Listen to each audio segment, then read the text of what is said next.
Hi, thanks for being in a new video. Let me tell you what I liked most and least about the Galaxy Z Flip6 after testing it out. So, as always, let me tell you, don't buy the Galaxy Z Flip6 without watching this video. Consider its launch price, which has been 24,999 pesos. Although remember that in this video, I'm going to tell you only what I like the most and the least, but you have the full video review available if you want to know it in more depth. Let's start with what I like the most. The distribution is very wide, so you can find it in physical stores, online stores, and wherever you want. The hinge is really very good. It has enough rigidity to stay in a flex mode and also shows good durability. In addition, it has the IP level of resistance against water and dust, so it not only resists being submerged, but now it also resists particles that could try to enter and damage the device.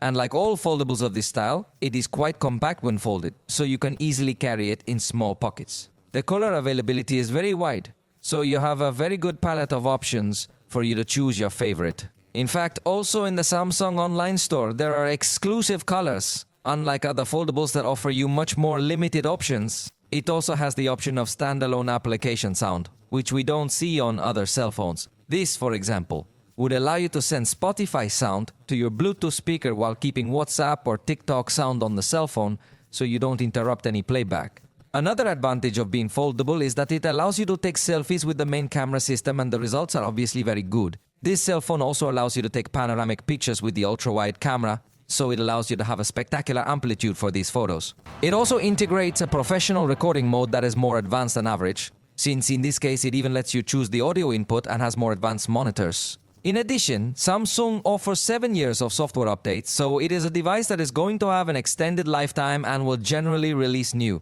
functions over the years.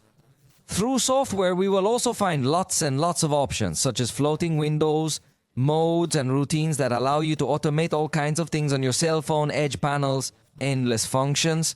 In fact, it also has good options that take advantage of the folding format, such as allowing you to display a cursor on the screen as if it were the computer, or for example the camera that fits perfectly in this semi-folded format, and other tools.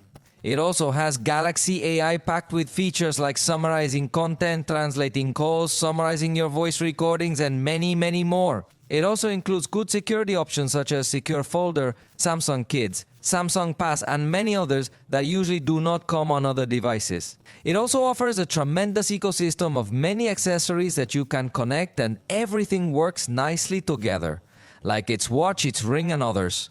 And for games, it has a good suite of options, although they will probably be lost with the next update. But let's go now to tell you what I didn't like. It doesn't have Gorilla Armor. This is a new glass that Samsung is reserving only for the Ultra models of the S series. But it would be a glass that would prevent reflections very well and would give an excellent level of resistance. For some reason, Samsung does not integrate it in this foldable. The external display doesn't have that much resolution and its refresh rate is only 60% Hz. For the price, I think we could demand either more resolution or more refresh rate, or even both. But in this case, it's a pretty simple external display.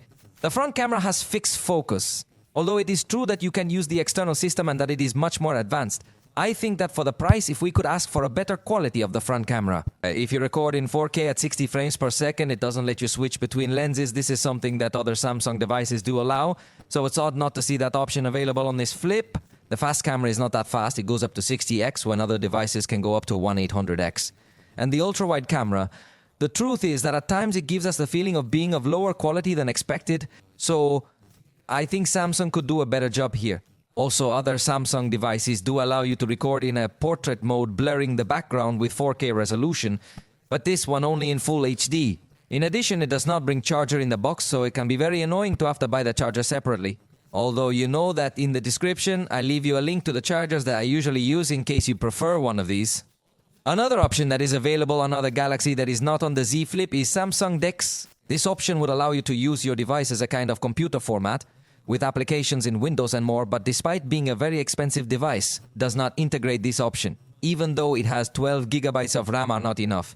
Maybe the system is not so optimized or is too heavy, but it does not seem to have 12 GB of RAM, so if you have many, applications too could start to get a little slow, or restart applications, and for games it is definitely not an option. A good option, possibly because there is little space for cooling, but if you already bought it, let me know your opinion in the comments.